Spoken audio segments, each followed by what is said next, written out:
Every art show I sit through, I hear the same lines over and over. I wish these colors went with my house, and I wish I had more room. Every inch of my walls are all covered. Both sound innocent, but what they're really saying is, I want this, but I'm not willing to make a change for it. And that's where most of us get stuck.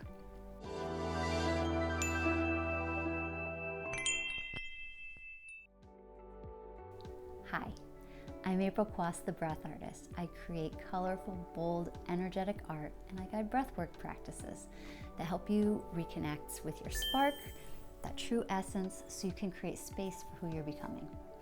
Today I want to share why those cluttered wall comments I hear at my booth are about more than home decor, they're about transformation. A few years ago, a fellow artist actually made me an artist bingo card.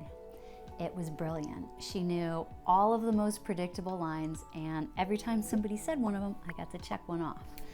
And honestly, it worked so well because instead of feeling defeated every time I got a steady stream of, I'll be back, it's so beautiful, as they walk away and leave my booth, or I don't have any space on my walls, I got a little dopamine hit or a laugh because I got to collect all these things for my bingo. It was a fun little laugh that definitely helped me pass my time, but the reality of it is my friend was able to make this card with a great deal of accuracy because as artists, this is what we hear over and over throughout our entire weekend under those little white tents. I wish I had a place for this. I wish I had a place for this isn't about wall space at all. It's a small sentence that reveals a powerful truth. I'm not willing to change myself, my habits, or my space to make room for something new, even if I love it. This is human nature. I want change, but I don't want to change. As many of us dive deeper into our own personal growth journeys, we're no strangers to the concept of mindfulness and the power that our thoughts and beliefs have on our reality. But just because we might have this awareness that beliefs can limit our progress, it doesn't mean that we're ready to let them go. So a little personal story for you. If you know Dr. Joe Dispenza, you know his line that walks us through living our lives on 90% of the same thoughts every day. He says something along the lines of, we get up on the same side of the bed, go through the same routine in the bathroom, comb our hair in the same way, sit in the same chairs, we eat the same breakfast, and hold our mug in the same hand, drive the same route to the same job, and do the same things we know how to do so well that the same people who push all of the same emotional buttons are there calling us out every day. And then we have that same day, right? I read this quote to my husband, or told him this story, and then said to him, can you imagine something as simple as the side of the bed being a factor in our identity? What if we changed sides of the bed? Like, wouldn't that be weird? And he said, well, what if we did? Immediately, I was the one who suggested it, and I pulled back, and I was like, I was just giving an example. I defended. I would like my side of the bed. It makes sense. We're all set up this way. And there it is.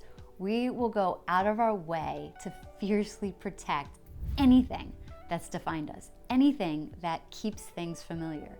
Even the side of a bed could totally change my side of the bed, and I could have identity shifts with just something that simple. And yet that concept, that idea that I'd have to give up something so familiar, even something so easy, was something I was grasping onto with dear life. Drop a like if you've ever defended your side of the bed or something like it. This is why change is so hard. We justify the things we don't want to give up as the things that we're working on or the things that make sense.